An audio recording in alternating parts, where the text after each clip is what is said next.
Hello दोस्तों, नमस्कार आप सभी लोगों को।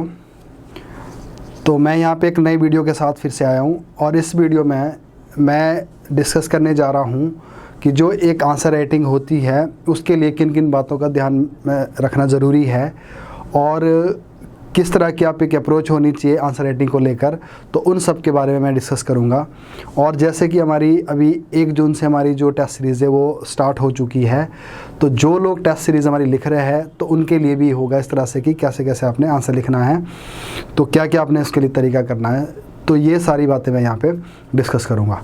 अच्छा, उससे पहले मैं एक बात और बताना चाहूँगा कि जो लोग हमारी टेस्ट सीरीज़ कर रहे हैं और जो टेस्ट लेने की सोच रहे हैं, तो यहाँ पे जैसे हमारा एक शेड्यूल है कि आज टेस्ट होगा तो आज आपको क्वेश्चन मिलेगा और नेक्स्ट डे आपको आंसर मिलेंगे और 5 to 6 डे के अंदर अंदर आपको इवैल्यूएटेड जो कॉपी है वो मिल जाएगी। तो ये तो हमारा अपना खुद का शेड्यूल है, तो प्रेफरेबली आप लोगों को इसको फॉलो करना चाहिए। तो ज़्यादा स्टिकनेस के साथ करोगे तो ज़्यादा इजीली आपका जो सिलेबस है वो जल्दी कंप्लीट हो जाएगा। और दूसरा ये भी है कि अगर आपको लगता है कि ये आपसे नहीं हो पाएगा, ये थोड़ा ज़्यादा जल्दी है और आपको लगता है कि हमें थोड़ा ज़्यादा टाइम चाहिए पढ़ने के लिए, रिवीजन करने के लिए, तो आप अपना खुद का भी एक शेड्यूल बना सकते हैं। और ख़ुद के शेड्यूल के अंदर क्या है कि आप हमें कभी भी मेंस होने से पहले कभी भी अपनी कॉपी में लिख के भेज सकते हैं, तो हम आपको चेक करके तभी साथ भेज दिया करेंगे।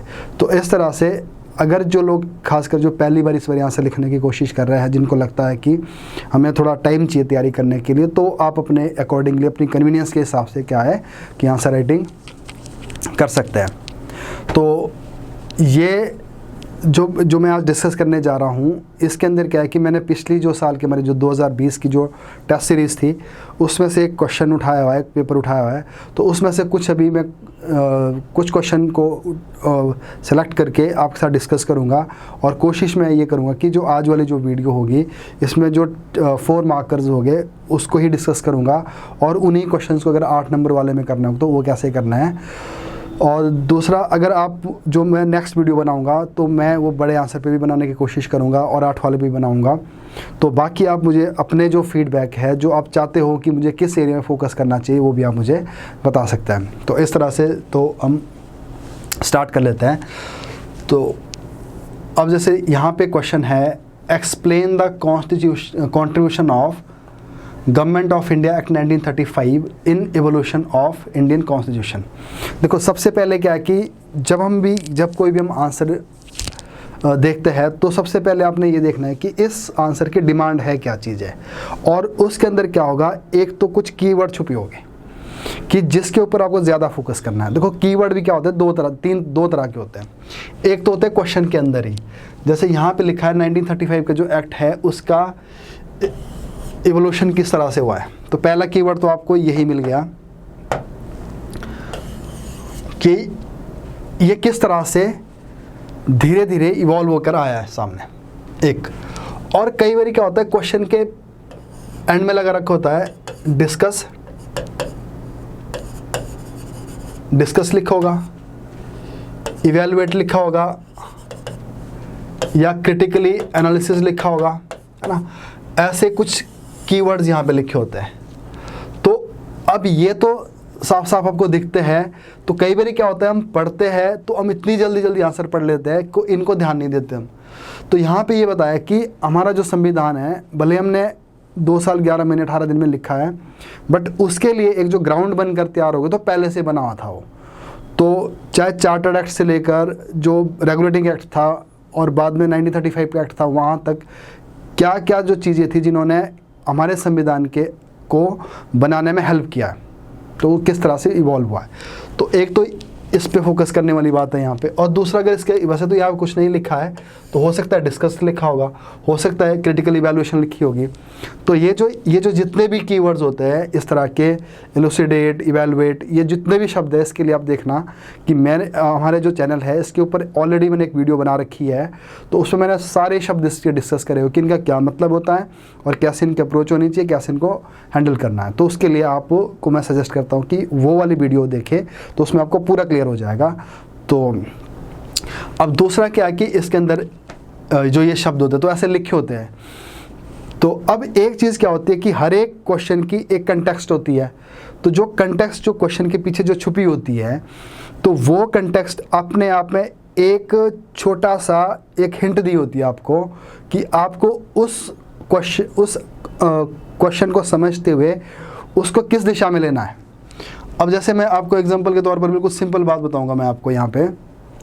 तो अब क्वेश्चन ये है कि मान लो what steps has been taken by government as far as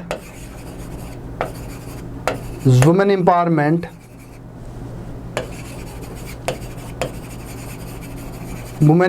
is concerned। तो ये क्वेश्चन है, what steps has been taken by government as far as women empowerment is concerned। अब यहाँ पे बात हो रखी है वुमेन एम्पावरमेंट की बात है, तो इसके पीछे क्या है आपको ये समझना है, इसके पीछे एक छुपा हुआ मीनिंग भी है। अब छुपा हुआ बात क्या है इसके पीछे कि गवर्नमेंट ने क्या स्टेप्स लिए हैं, किसको लेकर, वुमेन की एम्पावरमेंट को लेकर। तो इससे एक बात बड़ी साफ दिखती है, इससे ये क्लियर दिखता है कि जो हमारी कंट्री में वुमेन है उनको ज़रूरत है एम्पावरमेंट की, उनको नीड है। ये इसके अंदर से निकाल दिया हमने, यस। तो ये एक इन्फ्रेंस निकलती है इसमें से कि वुमेन को एम्पावरमेंट के लिए ज़रूरत है, तो पहले इन्फ्रेंस हमने ये निकाल दी। अब ये हमें पता कैसे लगेगा कि ज़रूरत है, तो हम अपने मन से तो नहीं बात बोलेंगे, तो उसके लिए क्या करेंगे हम कि कहीं से कोई ऑथेंटिक रिपोर्ट या ऑथेंटिक डाटा उठाएंगे। अब जैसे नेशनल हेल्थ एंड फैमिली जो नेशनल हेल्थ एंड फैमिली वालों का जो इस बारी सर्वे निकला है, तो मैंने उसमें से डाटा निकाल दिया। अब उसमें से मैंने डाटा निकाला, तो अब मैं क्या करूँगा, मैं क्या लिखूँगा, अब जो मैं यहाँ लिखने जा रहा हूँ उसके पीछे जो कंटेक्स्ट थी उसी का डाटा क्लियर करके वो मेरी इंट्रोडक्शन बनेगी। तो अब क्वेश्चन क्या है आपके दिमाग में, what steps has been taken by government as far as women empowerment is concerned. तो सरकार को स्टेप इसलिए लेने पड़ रहे हैं कि वो सच में नहीं एम्पावर्ड है। तो अब यहाँ पे मैं अपना क्वेश्चन स्टार्ट करने जा रहा हूँ। अब क्वेश्चन स्टार्ट करना का मतलब होता है, इंट्रोडक्शन क्या पे मतलब होती है कि आगे की फर्दर डिस्कशन के लिए मैं डिस्कशन में ओपन कर दूँ, तो ओपनिंग लाइन है जो वही इंट्रोडक्शन है। तो यहाँ पे मेरी ओपनिंग लाइन क्या होगी, अब मैं लिख लूँगा as per the report of national family and health survey 2020 X% of population is unemployed and X% are facing the problem of anemia। और एक बस अब यहाँ पे मैं रुक भी सकता हूँ, वो क्वेश्चन देखता हूँ अगर 4 नंबर का है या 8 नंबर का है या 20 नंबर का है, और अगर 20 का है 8 का तो एक पॉइंट और लिख लूँगा कि इतनी कुछ % और लिख लूँगा कि जिनकी जो डिलीवरी होती है वो इंस्टीट्यूशनल नहीं होती, घरों में ही होती है। तो यहाँ पे मैंने फुल स्टॉप। अब ये इंट्रोडक्शन क्या बोलती है, इसने मेरे लिए ओपन कर दिया।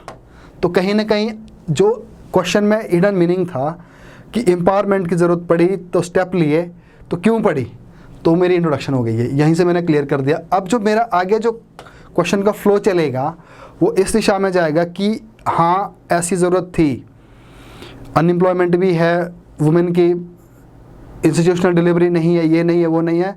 तो अब इसलिए गवर्नमेंट हैज़, तो इस सब को ठीक करने के लिए अभी रिपोर्ट है, जरूरी नहीं कि आपने इसको ही उठाना है, कोई उठा सकते हो आप। तो इस प्रॉब्लम को डील करने के लिए government has started following schemes, या government has taken following steps. अब उसके बाद आप जल्दी जल्दी से 4 नंबर का है तो 4 पॉइंट लिख लो, 8 नंबर का है तो 8 स्कीम्स लिख लो, हो गई ये। तो ये आपकी मेन बात बन गई। और आगे रहा कंक्लूजन। अब कंक्लूडिंग कंक्लूजन आपका पॉइंट में ही होना चाहिए। अब पॉइंट कैसे लिखोगे आप, कोई पॉजिटिव सा एस्पेक्ट दे दोगे आप जो थोड़ा फ्यूचरिस्टिक होगा। अब इसमें आप बोल सकते हो कि आप बोलोगे कि या तो किसी को कोट कर दोगे, या तो आप इस तरह से बोल दोगे कि गवर्नमेंट की कोई ऐसी कुछ पॉलिसी होगी जो बड़ी सक्सेसफुल रही होगी, तो उसको साथ लेके हुए या तो कोई एग्जांपल बता दोगे आप, है ना, और साथ में एक सजेशन दे दोगे। अब सजेशन के लिए क्या करोगे आप, किसी और कमेटी का रिकमेंड कर दोगे कि this committee has recommended this, कि we should do this as far as women empowerment is concerned. तो वहाँ पे आप उसको क्या कर दोगे, एक पॉजिटिव नोट लगा के उसको कंक्लूड कर दोगे। तो अब ये बात आप क्या करोगे, ये समझना है आपने कि हर एक क्वेश्चन के पीछे कोई, उसके पीछे कोई एक कंटेक्स्ट भी होती है ना। तो अब यहाँ पे क्या है, तो कुछ चीज़ें तो आपको क्लियर दिखती है, जैसे ये शब्द आपको क्लियर दिख गया, इसके आगे कुछ लिखा होता तो क्लियर दिखता होता। और जो मैं बता रहा हूँ जो कंटेक्स्ट होती है वो हमेशा आपको इंट्रोडक्शन बनती है, और इंट्रोडक्शन इज सिंपली कि जो आपके आंसर के लिए लिखने के लिए आगे डिस्कशन को ओपन कर देती है, और उसके बाद आप पॉइंट पे आ जाते हो। अब जैसे एक एग्जांपल मैं आपको और देता हूँ इसी कंटेक्स्ट के हिसाब से, कि अभी 2 साल पहले क्वेश्चन आया था, India USA nuclear agreement, how this agreement is going to help India. तो ये क्वेश्चन था। तो इंडिया और यूएसए ने न्यूक्लियर एग्रीमेंट कर दिया है, और कैसे ये इंडिया को हेल्प करेगा।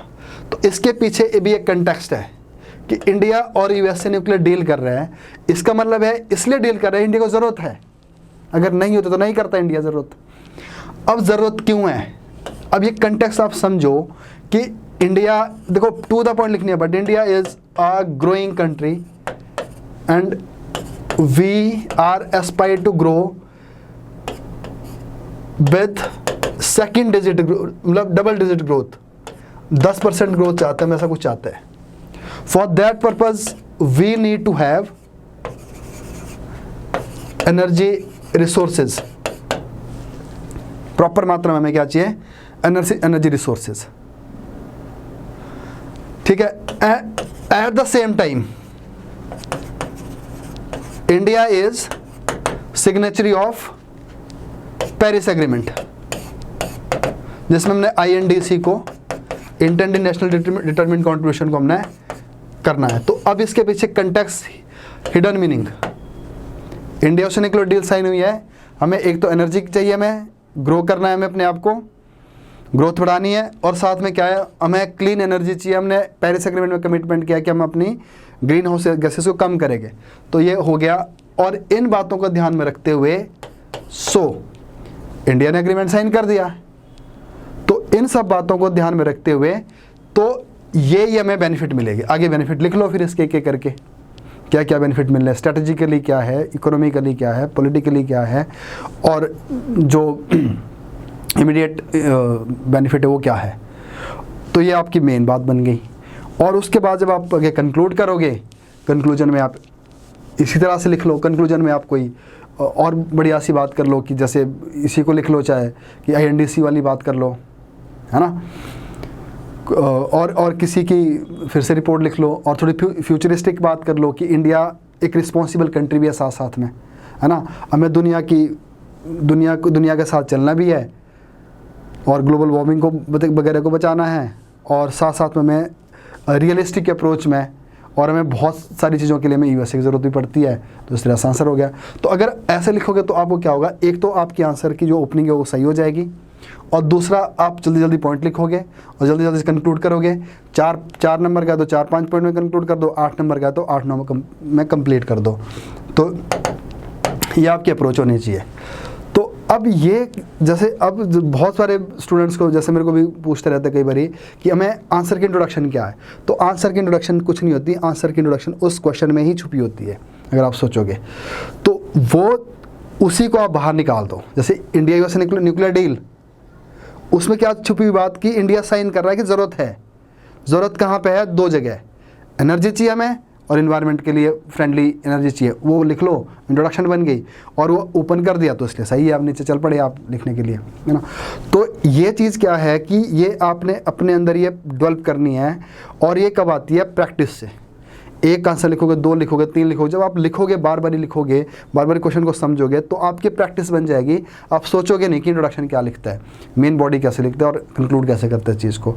और सबसे बड़ी बात क्या है इसके अंदर जो आपको ध्यान रखनी है, वो तब करोगे आप। देखो, पहली रीडिंग जब आप सिलेबस पे लगाते हो वो बड़ी ऐसी होती है कि सब कुछ ही पढ़ लेते हो आप, है ना, तो उसमें ज़्यादा नहीं सोचते कि बस एक बारी गो थ्रू होने वाली बात होती है। जब आप सेकंड रीडिंग करते हो तो सेकंड रीडिंग के ऊपर आपको ये ध्यान देना चाहिए कि ये टॉपिक मेरे किस काम का है, और उसमें कोशिश करो कि समझने कि क्वेश्चन कैसे बनता है।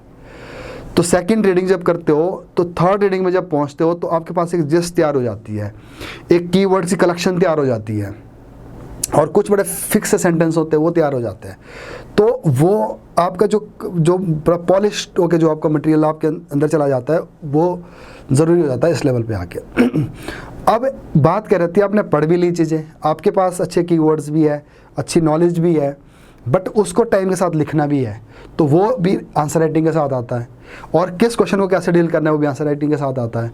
तो इसलिए क्या है कि आंसर राइटिंग बड़ी इंपॉर्टेंट हो जाती है, और वो भी उस केस में जब आप सारा एक साथ पूरा पेपर कर रहे हो तो उस टाइम थोड़ा ज़्यादा इंपॉर्टेंट हो जाती है ना। तो अब सवाल ये कि जो आप पढ़ रहे हो उस टाइम भी आपका इसी तरह से माइंड सेट होना चाहिए कि इसमें से ये कुछ निकल सकता है बाहर। तो अब देखो, अब जैसे अब इस क्वेश्चन में तो ये तो सिंपल क्वेश्चन है, तो यहाँ पे ये बात करना है, तो अब यहाँ पे सिंपल सी बात है। तो अब इसके लिए क्या है, आपकी थोड़ी रीडिंग अच्छी होनी चाहिए कि आपने चीज़ें पढ़ी हुई है कि इंडिया के लिए ऑल इंडिया फेडरेशन इसने सजेस्ट किया, बाइकैमरल की बात की इसने, और फेडरल स्ट्रक्चर के अंदर थ्री लिस्ट की बात की, फेडरल कोर्ट की बात करी, establishing A parliamentary form of government in India. तो ये सारे पॉइंट लिख लिए और बस आंसर हो गया। 4 नंबर का ये बनता। अगर 8 का है थोड़ा और इलेबोरेट करके लिख लो इसको, क्योंकि क्वेश्चन सीधा क्वेश्चन है। अब ये भी थोड़ा करंट के बेस्ड है। Right A short note on the 104 constitution amendment act. अब 104 आपको पता होना चाहिए, आर्टिकल अमेंडमेंट बिल, और 334 पता होना चाहिए। अब अगर आपको ये 2 पता हो है, ये क्या कि आपको थोड़ा टच में रहने की ज़रूरत है, रिवीजन की ज़रूरत है यहाँ पे। तो अब 104 अमेंडमेंट की हुआ, आर्टिकल 334 क्या बात करता है? यहाँ पे रिजर्वेशन की बात करता है।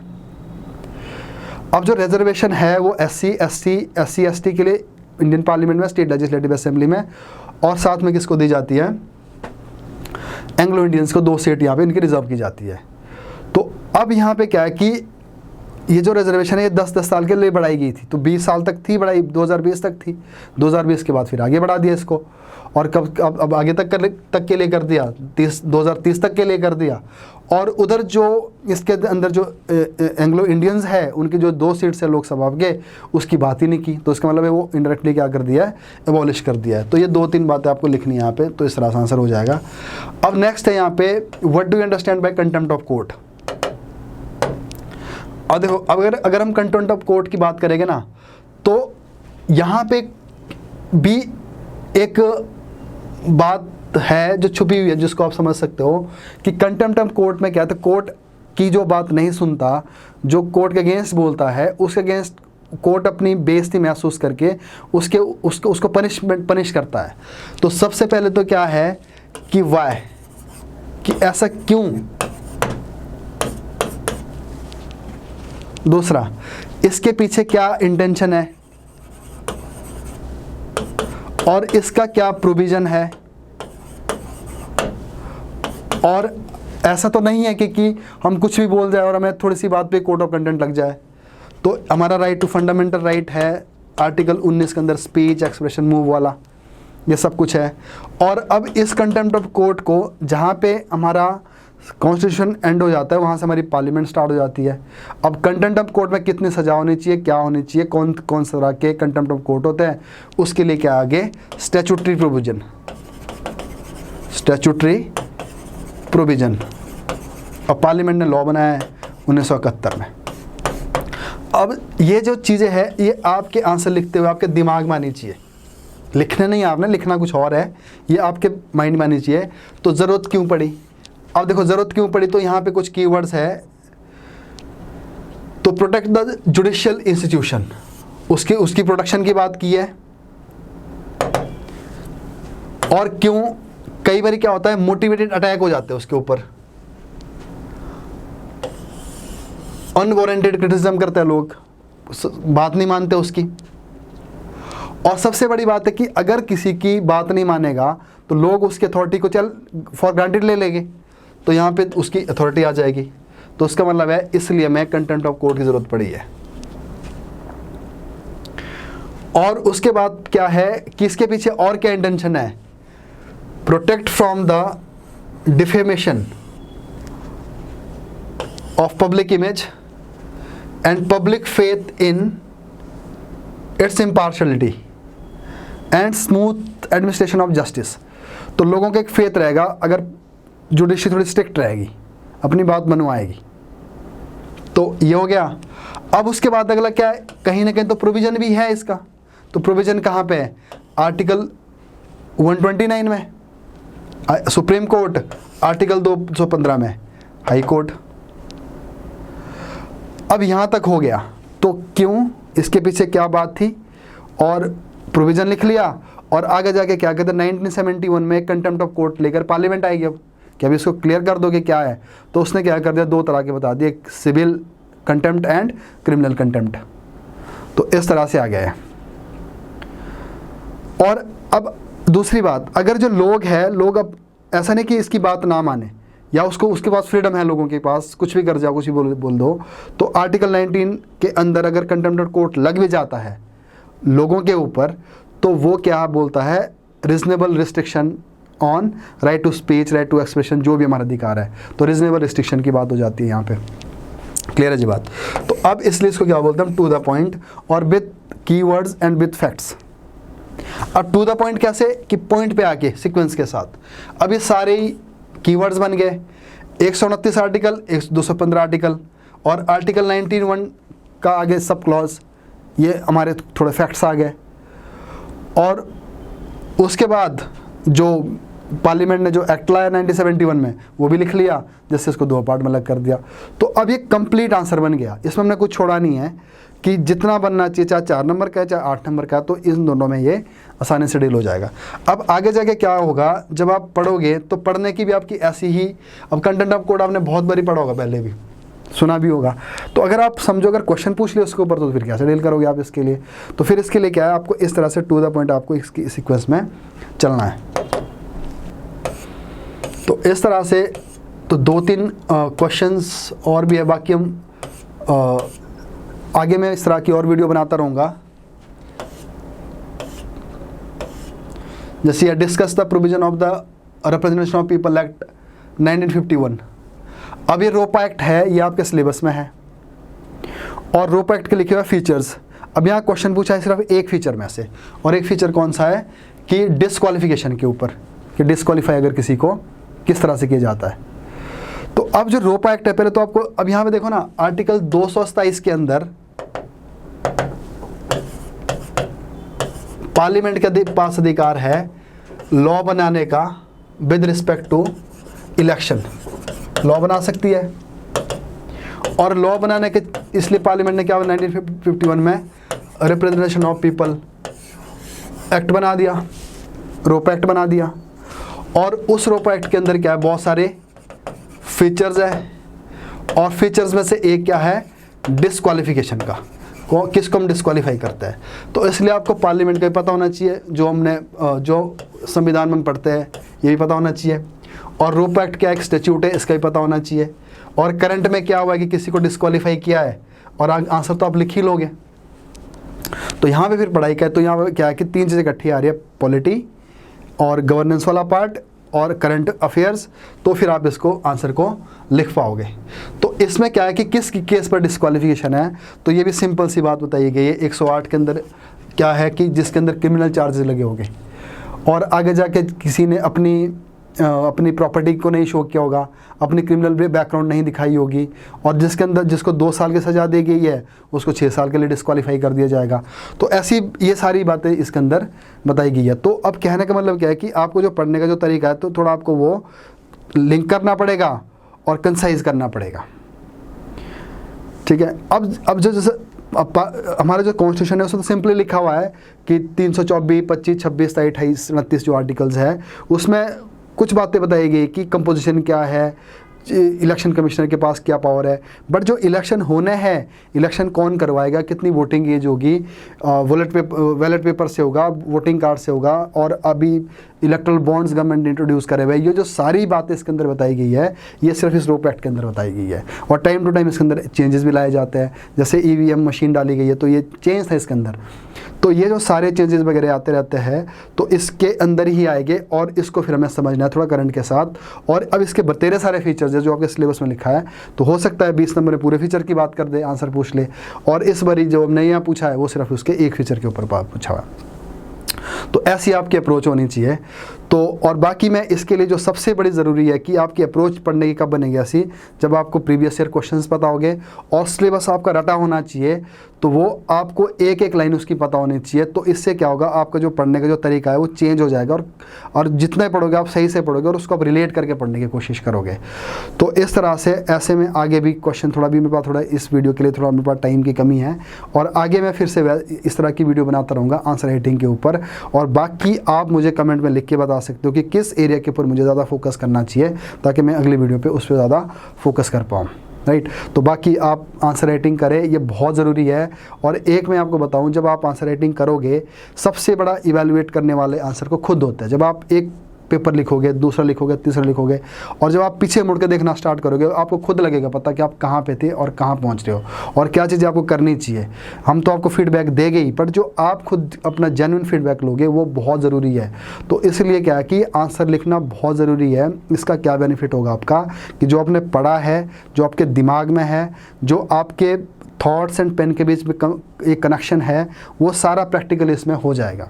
तो इसलिए कोशिश ये करो कि लिख लो। कई बार ऐसा होता है, मैंने पढ़ी बहुत सारी चीज़ होती है, दिमाग में भी होती है, पर वो डिलीवरी नहीं हो पाती, और डिलीवरी के बाद हमें या तो टाइम की कंस्ट्रेंट रहती है, या तो हमारे कीवर्ड्स की सिलेक्शन सही नहीं होती, या तो हमें पता नहीं चलता कि किस के क्वेश्चन की डिमांड क्या है। तो ये सारी चीज़ें ना प्रैक्टिस की है। तो अगर आप खुद भी करोगे ना, इसको खुद ही करते रहोगे, और जेन्युइनली तो ये है कि आपको कोई इवैल्यूएट करने वाला होना चाहिए। अगर नहीं भी चाहते, अगर आप खुद भी आंसर लिखना चाहते हो तो भी कर सकते हो, क्योंकि अगर आप जेन्युइनली पढ़ रहे हो, खुद देख रहे हो, तो आप खुद भी अपनी गलतियां निकाल सकते हो, उसके ऊपर इंप्रूवमेंट कर सकते हो। तो इसलिए इस वीडियो को मैं यहीं पे एंड कर रहा हूं, और आप लोगों को बेस्ट विशेज़। आप आंसर राइटिंग करिए, अभी मेंस के थोड़ा टाइम है। और बाकी जैसे मैंने बताया अभी, जहाँ भी आप चाहते हैं कि मैं आंसर राइटिंग का किस प्रोजेक्ट किस एरिया के ऊपर फोकस करूँ, वो आप मुझे कमेंट करें, तो मैं ज़रूर उस पर काम करूँगा। हाँ, धन्यवाद, थैंक यू।